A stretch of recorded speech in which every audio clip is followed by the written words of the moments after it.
ഇപ്പൊ കസ്റ്റഡിയിൽ വാങ്ങാനുള്ള സാഹചര്യം, ഒപ്പം തന്നെ ഇനിയിപ്പോൾ മറ്റ് പ്രതികളെ കൂടി ഒരുമിച്ചിരുത്തി, അത് SIT ഇപ്പോൾ തുടരുന്ന ഒരു രീതി അതാണെന്ന് മനസ്സിലാക്കുന്നു. ഒരുമിച്ചിരുത്തി ചോദ്യം ചെയ്യലിലാണ് കൂടുതൽ കാര്യങ്ങൾ വ്യക്തമാവുന്നതെന്ന് മനസ്സിലാക്കുന്നു. മാത്രവുമല്ല, ഇതുമായി ബന്ധപ്പെട്ട് ഇനി വലിയ ആളുകളിലേക്ക് കാര്യങ്ങൾ പോകുന്നു, ഇല്ലെങ്കിൽ കൂടുതൽ ആളുകളെ അറസ്റ്റ് ചെയ്യുന്നതിലേക്ക് കാര്യങ്ങൾ എത്തുന്നു എന്നൊക്കെയുള്ള സൂചന നമുക്ക് നേരത്തെ തന്നെ ലഭിച്ചതാണ്. ആ രീതിയിൽ തന്നെ കൂടുതൽ അറസ്റ്റുകൾ ഇന്നും നാളെയും ഒക്കെയായി തന്നെ ഉണ്ടാകാനുള്ള സാധ്യതയല്ലേ കാണുന്നത്?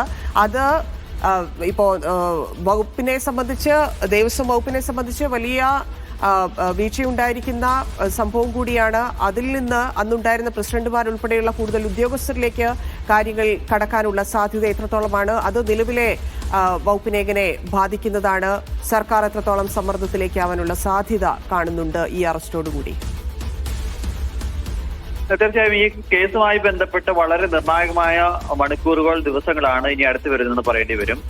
ഇപ്പോൾ ഇയാളെ KS ബൈജുവിനെ അറസ്റ്റ് ചെയ്തിട്ടുണ്ട്. നാളെ കസ്റ്റഡിയിൽ വാങ്ങും. നിലവിൽ ഉണ്ണികൃഷ്ണൻ പോറ്റി പ്രത്യേക അന്വേഷണ സംഘത്തിന്റെ കസ്റ്റഡിയിലാണുള്ളത്. നാളെ മുരാരി ബാബുവിനെയും കസ്റ്റഡിയിൽ വാങ്ങുന്നതിനുള്ള അപേക്ഷ ഓൾറെഡി കൊടുത്തിട്ടുണ്ട്. നാളെ കസ്റ്റഡിയിൽ കിട്ടുമെന്നാണ് പ്രതീക്ഷിക്കപ്പെടുന്നത്.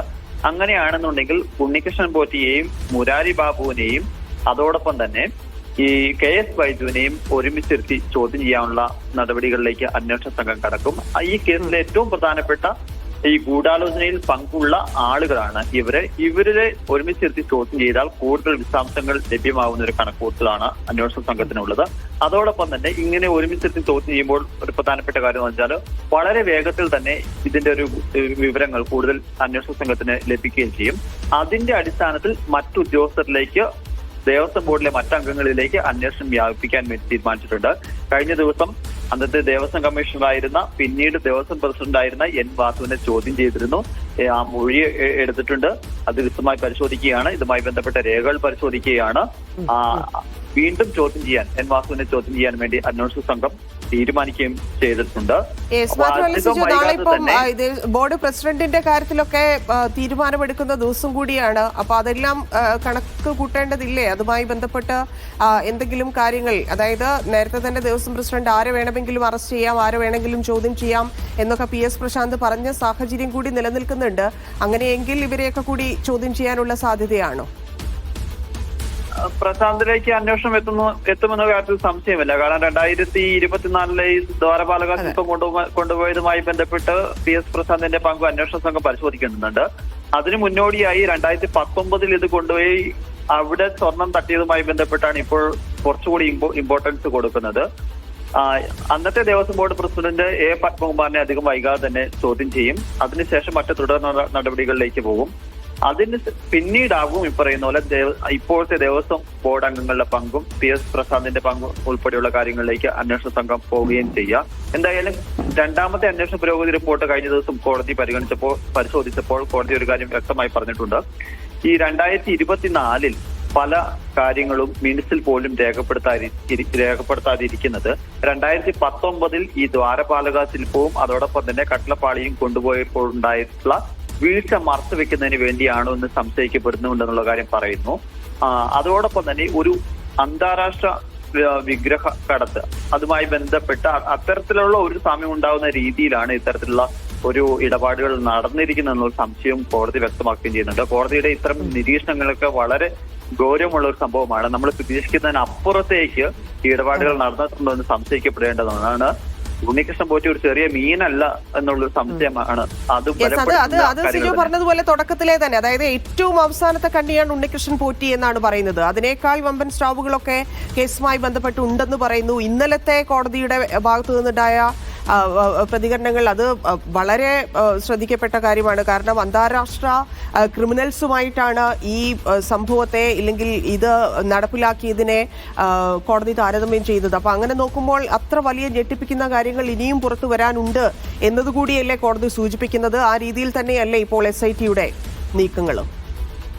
തീർച്ചയായും അക്കാര്യത്തിൽ യാതൊരു സംശയമില്ല. നമ്മള് ഇത് അതീവ രഹസ്യമായി നടക്കുന്ന, രഹസ്യ സ്വഭാവത്തോടു കൂടി നടത്തുന്ന ഒരു അന്വേഷണവും അത് കോടതിയിൽ സമർപ്പിക്കുമ്പോഴും ആ രഹസ്യ സ്വഭാവവും സൂക്ഷിക്കുകയും ചെയ്യുന്നുണ്ട്. അപ്പൊ നമുക്ക് ലഭിക്കുന്ന വളരെ ചുരുക്കം വിവരങ്ങളുടെ അടിസ്ഥാനത്തിൽ മാത്രമാണ് നമുക്കിത് റിപ്പോർട്ട് ചെയ്യാൻ ചെയ്യപ്പെടാൻ പറ്റുന്നത് എന്നുള്ളൊരു കാര്യമുണ്ട്. പക്ഷേ നമുക്ക് ഈ ഏറ്റവും വളരെ പ്രാധാന്യത്തോടെ തോന്നുന്നത് ഈ റിപ്പോർട്ടുകൾ കോടതിയുടെ പരിഗണനയിലേക്ക് വരുമ്പോൾ കോടതി നടത്തുന്ന ചില നിരീക്ഷണങ്ങളാണ്.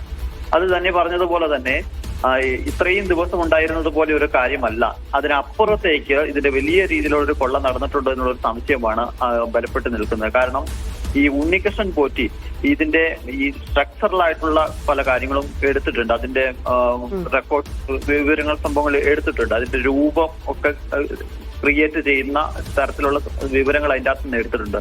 അങ്ങനെ ഫേക്ക് ആയിട്ടുള്ള സാധനങ്ങൾ ഉണ്ടാക്കി വിൽപ്പന നടത്തിയിട്ടുണ്ടോ എന്നുള്ളൊരു സംശയമാണ് കോടതി തന്നെ പങ്കുവെക്കുന്നത്. അങ്ങനെയാണെന്നുണ്ടെങ്കിൽ മാത്രമല്ല പോറ്റിയുടെ കാര്യത്തിലാണെങ്കിൽ ഈ പാളിയിലും കഥകിലും വാതിലിലും ഒക്കെ ഇതുണ്ട്. ഇതിപ്പം രണ്ടിലും കൂടിയുള്ള അന്വേഷണങ്ങൾ ഏത് തരത്തിലായിരിക്കും ഇനി നടക്കുക എന്നുള്ളത് കൂടിയാണ്. കാരണം ഇതെല്ലാം ഒന്നിലേക്ക് തന്നെയാണോ എത്തിച്ചേരുന്നത്, ഇല്ലെങ്കിൽ ഈ പറഞ്ഞ ആളുകളെല്ലാം രണ്ട് കേസിലും ബന്ധമുള്ള ആൾക്കാരാണോ എന്നൊക്കെയുള്ള കാര്യത്തിൽ കൂടി വ്യക്തത വരേണ്ടതുണ്ട്. ആ രീതിയിലാണോ നമുക്ക് ലഭിക്കുന്ന വിവരങ്ങൾ, ഇല്ലെങ്കിൽ SIT അന്വേഷിക്കുന്നത് പോലും രണ്ട് ടീമായിട്ട്, ഇല്ലെങ്കിൽ രണ്ട് കേസ് രണ്ടായിട്ട് തന്നെയാണോ പരിഗണിച്ച് ആളുകളെ ചോദ്യം ചെയ്യുന്നതിലേക്കൊക്കെ കടക്കാൻ പോകുന്നത്?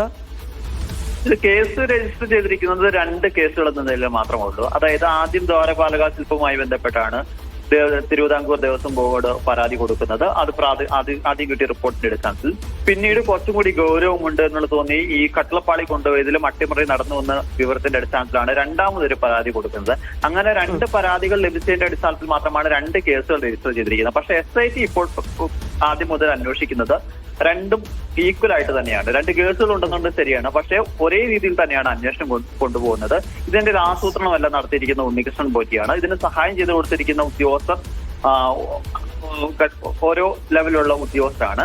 അത് ഓരോ സമയങ്ങളിൽ മാറി വന്നിട്ടുണ്ട്. ചില ആളുകൾ ആ തുടക്കത്തിൽ സർവീസിലുണ്ടായിരുന്നു, അതിനുശേഷം വിരമിച്ചിട്ട ആളുകളുണ്ട്. അതിന് അങ്ങനെ വന്ന ആളുകൾ പിന്നീട് സഹായം അവര് പോയപ്പോൾ മറ്റൊരാൾ വരുന്നു. അതിന് ഉദാഹരണമായി പറയുകയാണെന്നുണ്ടെങ്കിൽ ഇന്നിപ്പോ അറസ്റ്റിലായിരിക്കുന്ന KS ബൈജു ആയിരുന്നു ആദ്യം ഈ പാളികൾ ദ്വാരപാലക ശില്പവും കട്ടളപ്പാളിയും കൊണ്ടുപോകുമ്പോൾ തിരുവാഭരണ കമ്മീഷനായിരുന്ന ആള്. പക്ഷെ അത് പിന്നീട് തിരികെ കൊണ്ടുവരുമ്പോൾ അതിന്റെ ചുമതല ഉണ്ടായിരുന്നത് മറ്റൊരു ഉദ്യോഗസ്ഥനാണ്, രാധാകൃഷ്ണൻ.